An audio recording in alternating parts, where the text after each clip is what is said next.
Bigfoot Chronicles, True Encounters from the Archives, A Hunter, a Mystery, and the Relentless Pursuit of Truth, by Mark McDermott. That we do not know you is your perfection and our hope.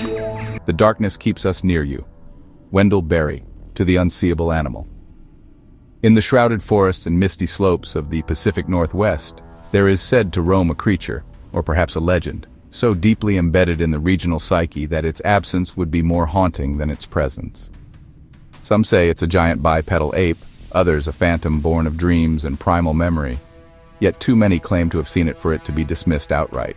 And leading this modern myth's most persistent pursuit is Peter Byrne, a legendary outdoorsman and former tiger hunter turned Bigfoot researcher.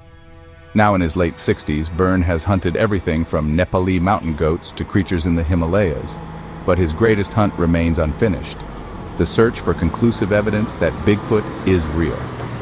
Byrne now heads the Bigfoot Research Project, a science-minded effort funded largely by Boston's Academy for Applied Science.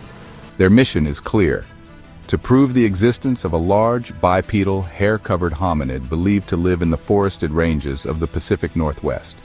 From a modest base near Mount Hood in Oregon, Byrne's team operates with 1990s cutting-edge geothermal imaging, motion-triggered cameras, 800 numbers, seismic monitors, and even 2 helicopters. Gone are the old hunting rifles.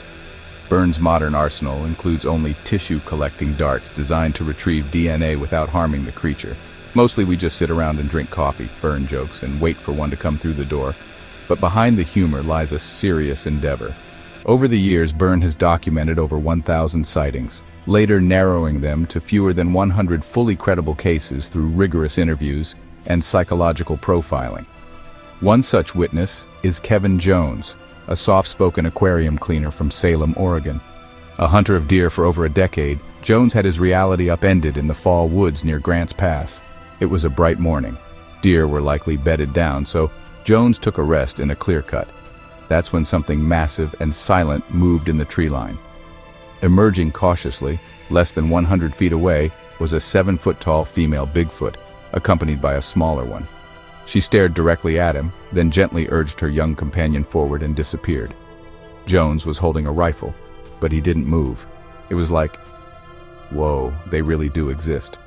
For months he told no one but his wife. The sight shattered his understanding of the world.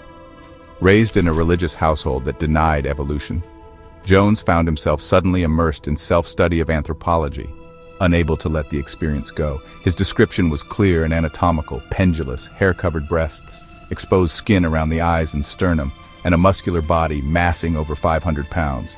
His voice still trembles when recalling it. Sometimes I feel blessed, sometimes cursed.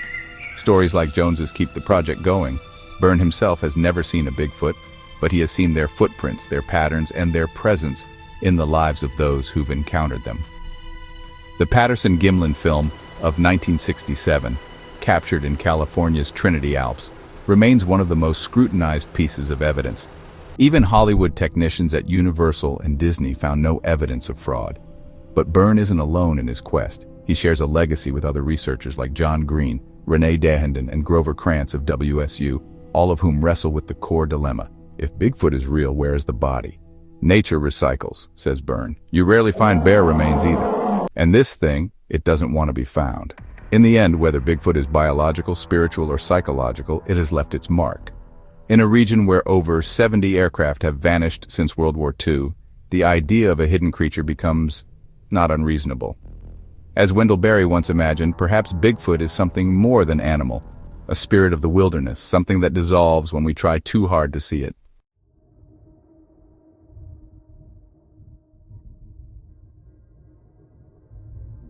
A frigid day, a dreamlike sighting, and tracks that defy explanation. It began like any other winter day in West Pike Run, Pennsylvania, with snow gently blanketing the forest floor and a chill heavy in the air. But for Cornell Ellis Sr., a longtime church custodian, what unfolded behind the modest Mount Zion Baptist Church one quiet February afternoon in 1994 would alter his sense of reality and draw the attention of investigators from across the state. Ellis had been tending to routine duties, hauling trash to burn in a barrel out back. It was just after 1 p.m. when he noticed something odd: dog tracks, but looping in a bizarre, circular path. As he stepped closer, a second, much more alarming set of prints came into view. They were massive, spaced nearly 6 feet apart. When I walked closer, I saw that they were footprints. And they weren't human. They couldn't be. What Ellis found were deep impressions, measuring an astonishing 31 inches long and 17 inches wide. He froze. The stride suggested a creature of enormous size, not something stumbling through the snow, but moving deliberately, powerfully. Startled and unsure of what to do, Ellis called his girlfriend, asking her to bring a camera to document the bizarre tracks. His brother soon arrived, and together they followed the trail into the trees. There, the mystery deepened. A second set of prints appeared, smaller than the first. One was huge, and the other, maybe it was a young one, or a female. But we didn't want to go too far in. We didn't know what we were following. They tracked the prints about 100 yards into the woods before stopping. You could see everything, Ellis later explained. The heel, the arch, the toes, and even the space between the toes. They were real, not flat like fakes. Up until that moment, Ellis had dismissed stories of Bigfoot as little more than television folklore. He had grown up skeptical, questioning why no one had ever recovered bones or a body. But standing in that snow, staring at footprints that defied logic, he began to question everything. I've hunted, I've tracked animals, I've seen bear, dogs, even strange things. But this was something else entirely, a pattern across Pennsylvania. The Ellis sighting was not isolated. For decades, Stan Gordon, a respected independent researcher based in Greensburg, had been tracking strange reports across western Pennsylvania. As early as 1811, explorers were finding similar tracks, like those discovered near Jasper, Alberta, and every year since 1972, Gordon had logged at least one Bigfoot report per year in the region. Gordon, who began researching UFOs and cryptids in 1959, founded multiple organizations to document the paranormal, including the Pennsylvania Association for the Study of the Unexplained, PASU. Over the years, he has amassed hundreds of witness testimonies, footprints, and even audio recordings. The details are often eerily consistent. Unusual screams echoing through valleys, a putrid odor like rotting flesh, gigantic footprints with unusual toe patterns, and always a creature seen only fleetingly, powerful, fast, and watching. In 1973, the state experienced what Gordon called a massive outbreak of sightings.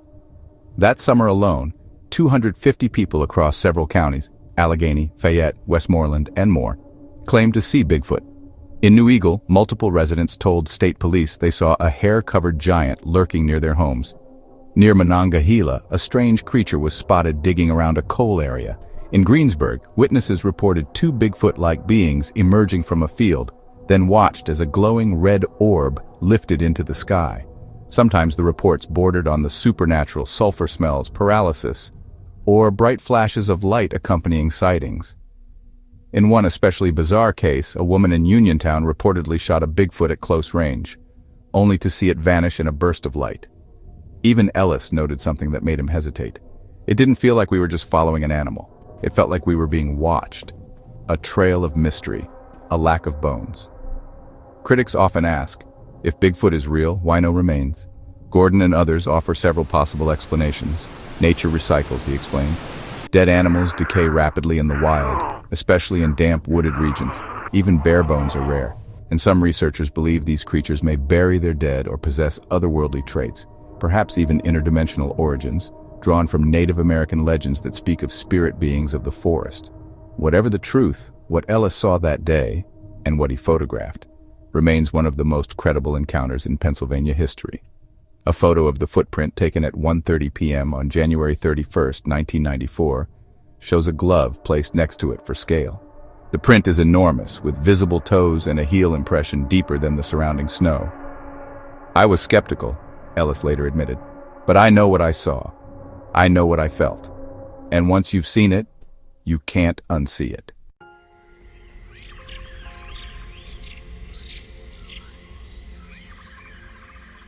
A season of fear, a surge of sightings, and a creature that stalked the hills.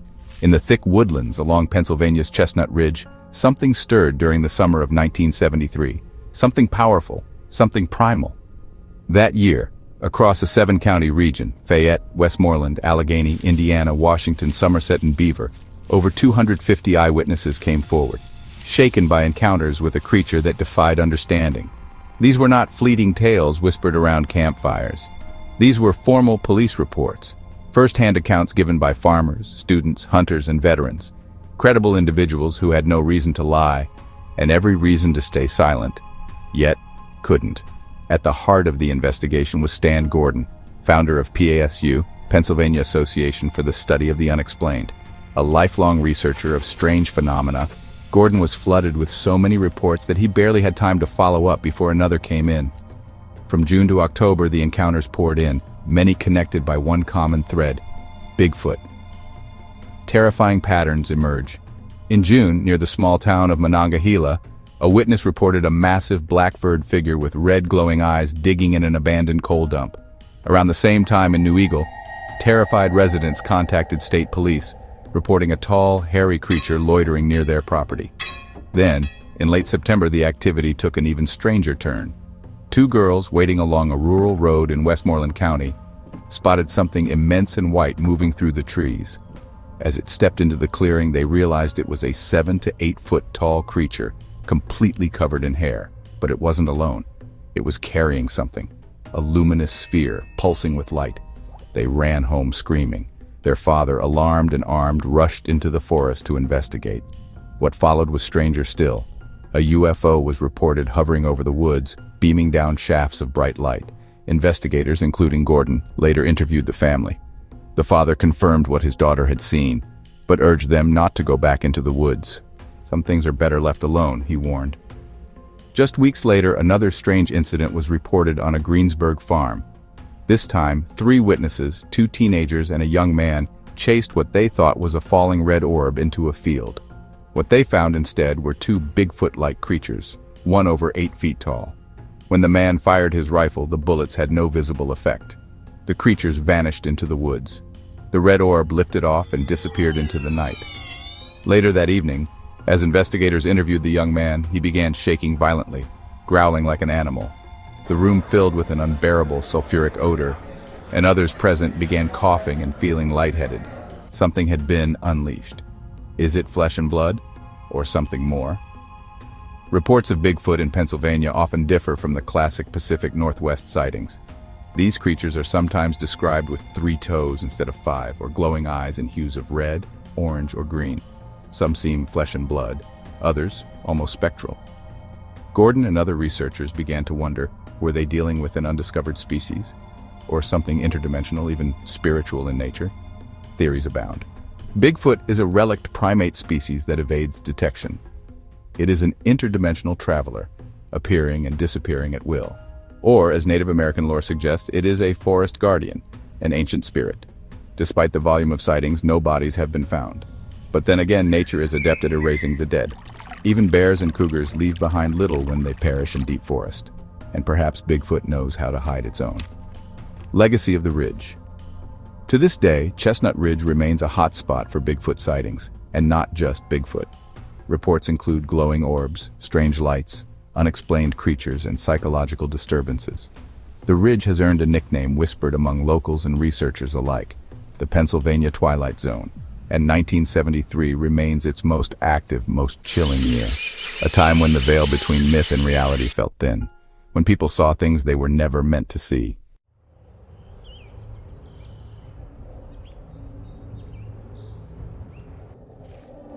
The summer of fear, red eyes in the trees, and a legend come to life. In the waning heat of August 1975, the quiet woods surrounding the near-forgotten community of Noxie, Oklahoma, a town so small it barely appeared on maps, became the center of one of the state's most intense and baffling cryptid flaps. Residents weren't just whispering about shadows anymore. They were locking their doors early and listening for the eerie, bone-chilling screams that began echoing through the trees at night. What they feared was not a bear, nor a man. It was something in between. First contact Kenneth Tosh's encounter. Kenneth Tosh, 33 at the time, was the first to publicly step forward. It was about 7 or 8 feet tall and maybe 500 pounds, he told the Tulsa Tribune. I thought it was a bear at first, but it wasn't. It had hair everywhere, and it looked like a man, except it stunk, and its eyes. I'll never forget those bright red eyes. Tosh's sightings weren't isolated. Between 1975 and 1977, he claimed to have encountered the creature 5, possibly 6 times. Each time, the fear only grew, and Tosh wasn't alone, a community on edge. As word spread, more residents admitted to hearing or seeing something lurking near their homes, especially in the dense woods and hollows southwest of South Coffeyville. Many knew the creature by a name passed down in hushed tones over years: the Timber Hills Monster. This wasn't some lone traveler from folklore. Locals spoke of 2 types of creatures, one gray with glowing green eyes and another, larger, more aggressive looking, covered in brown hair and sporting unmistakable red eyes. Tosh claimed to have seen both. Other residents reported terrible smells, like rotting garbage or sewage, often just before something screamed in the woods. It wasn't just sounds or sightings, it was a feeling that crept into people's bones. Vietnam veteran Marion Parrott, another local witness, said, "I served 13 months in Vietnam, but I'm more scared now than I ever was over there.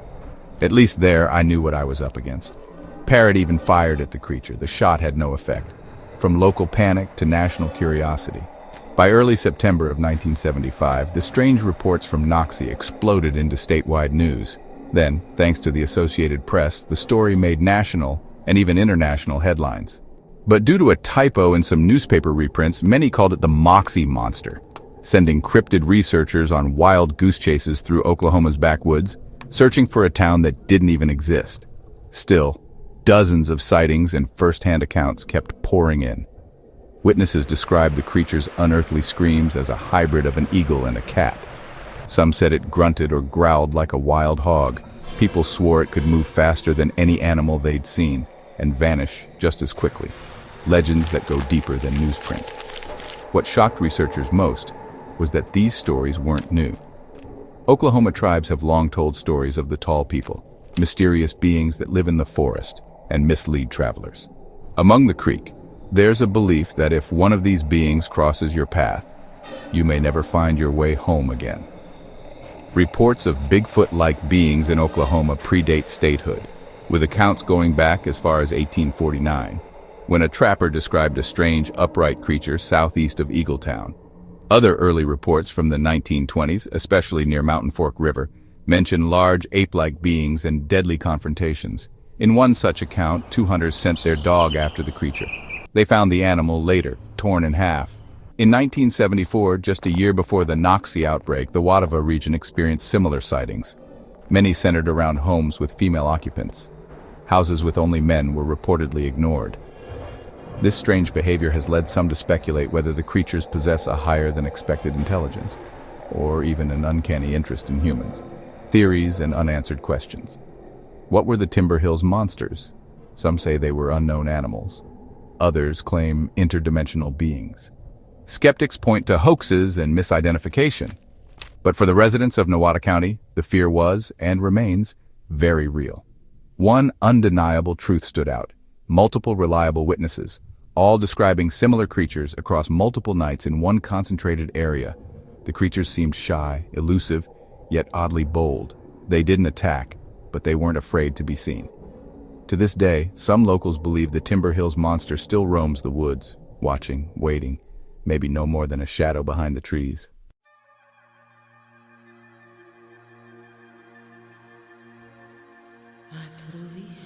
Something in the Snow Sightings from VC to Cheyenne, 1982, by Stuart Morrison.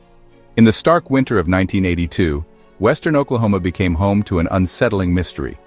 Reports began surfacing from Dewey and Roger Mills counties of a strange, foul-smelling creature. Upright, massive, and most definitely not a bear. The first significant encounter came from Billy Perry, a 15-year-old from Vichy. As he made his way to feed his hogs before a snowstorm, he wandered down to Trail Creek to scout for coyote tracks. What he saw instead stopped him cold. It was 4 or 5 feet tall, stood upright, and had kind of reddish-brown hair. It was wide, real wide, Perry told reporters in an article for the Daily Oklahoman dated April 12, 1982. The creature gave off a putrid odor, described by Perry and others as like a sewer, or like it was dead. This particular stench, noted in many Bigfoot cases across the country, has led some researchers to speculate on everything from spiritual phenomena to creatures that roll in carrion, much like wild animals do. Interestingly, the tracks left behind were highly unusual, shaped more like giant dog prints, each the size of a grown man's hand. This detail threw many Bigfoot researchers for a loop, suggesting either a different species or perhaps a misidentified cryptid entirely. Just weeks later, and 40 miles southwest near Cheyenne, cattleman Alex Inman of Radin and his son-in-law, George Springer, witnessed something even more bizarre. As they fed cattle one chilly morning, their pickup's horn startled the nearby brush, and something emerged. It was bigger and broader than a dog, Inman said. Its head was set right on its shoulders. It moved on all fours, but it wasn't any animal I'd ever seen. Springer added that it had slick, dark hair like a pig, and walked with a deliberate, smooth gait, showing no signs of fear or urgency. These two sightings, upright and quadrupedal, puzzled investigators. Were they looking at two different cryptids, or did this thing have the ability to move in both modes? Author and researcher John Green, a respected figure in Bigfoot studies, once theorized that some Bigfoot-like sightings may actually involve entirely separate phenomena, perhaps even different species. The odd, dog-like tracks and variation in appearance between the Vici and Cheyenne creatures hint at this. Digging deeper, Morrison uncovered reports in the same area dating back to 1968, including one case where a man driving from Canton to Oakwood saw a gorilla-like animal cross the road. Tracks from that event were cast in plaster and resembled the traditional Bigfoot shape, a stark contrast to the canine-like impressions of 1982. Some researchers pointed out another anomaly. These western sightings occurred in the dry season and in semi-arid regions, unlike the typical Bigfoot encounters associated with wet, forested environments. According to Green, most Bigfoot sightings cluster in regions with 20 inches or more of annual rainfall, making western Oklahoma an outlier. So, what roamed the fields and brush of Dewey and Roger Mills counties in that snowy winter? An undiscovered animal, a flesh-and-blood phantom, or something that defies classification? As Morrison noted in his original article for The Exposure, we may be dealing with something more enigmatic than just another animal in the woods. Perhaps what we're seeing isn't just rare. Maybe it doesn't play by our rules of nature at all.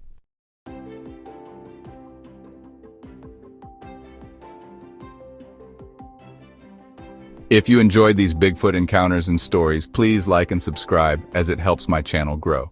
Thank all of you for supporting my channel.